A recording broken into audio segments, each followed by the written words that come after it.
হতে পারে না। ভালো মন্দ নিয়ে একটা মানুষ। আমি জানি এই এলাকার মানুষের মধ্যে তার প্রতি ভালোবাসা আছে, আবার তার প্রতি ক্ষোভ আছে। আমি বলবো যে মানুষটি পৃথিবী থেকে চলে গেছে, কোনো ক্ষোভ বা দুঃখ বেদনা থাকলে আপনারা আল্লাহর কাছে ক্ষমা করে দিবেন। তার ভালো দিকগুলোকে নিয়ে আসেন আমরা আলোচনা করি। আমরা তার ভালো দিকের মধ্যে যেটা, সেটা হলো একটা, যে অত্যাচারী অন্যায়কারীর বিরুদ্ধে সে সংগ্রাম করেছে। আজকে তার থেকে আমাদের এই শিক্ষণীয় যারা আমরা আছি, আমরাও যেন তার এই আদর্শকে ধারণ করে লালন করে আমরাও যেন সবসময় অন্যায়ের বিরুদ্ধে রুখে দাঁড়াতে পারি, ন্যায়ের পক্ষ নিয়ে যাতে কথা বলতে পারি, মানুষের সবাই যেন নিজেকে আত্মনিয়োগ করতে পারে, এলাকার উন্নয়নে যেন নিজেকে আত্মনিয়োগ করতে পারি। একজন রাজনৈতিক নেতা এবং কর্মীর মধ্যে যেসব প্রেম, জনগণের উন্নয়নে কল্যাণে কাজ করা এবং কর্মীদের সর্বোচ্চ ভালোবাসা এবং মূল্যায়ন করা প্রয়োজন। আমরা এর সব গুণাগুণ মিরাজুল আলমের মাঝে পেয়েছি।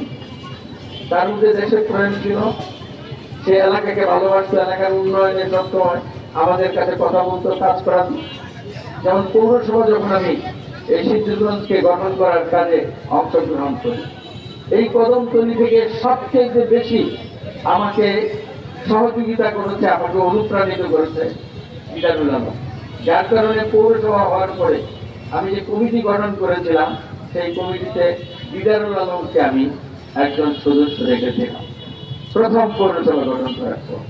এবং পৌরসভায় যে অনুদান আসতো, মিরাজুল আলম এই কদমতলীর জন্য এমন ভাবে চাইতো যে যদি তার কমিটি না দিত, সে আমার কাছে শরণাপন্ন হতো যে আপনি আমাকে নিয়ে দেন, কদমতলীর মানুষের জন্য এগুলো প্রয়োজন। কারণ এখানে অনেক শ্রমিক, অনেক ব্যবসায়ী বসবাস করে, রাস্তাঘাটের প্রয়োজন, বিভিন্ন সুযোগ সুবিধার প্রয়োজন। তো সেখানে তার মধ্যে দেশপ্রেম ছিল, দেশের মানুষের উন্নয়নে কল্যাণে কাজ করার তার মধ্যে মানবিক গুণাবলী ছিল, এবং সেই কর্মীদেরকে ভালোবাসত, মর্যাদা দিত। আমি আজকের দিনে আমার প্রিয় সহকর্মীদেরকে অনুরোধ জানাবো, আজকে মিরাজুল আলম নেই, কিন্তু তার কর্মের যে স্মৃতি অম্লান ভাস্কর হয়ে আমাদের মাঝে আছে।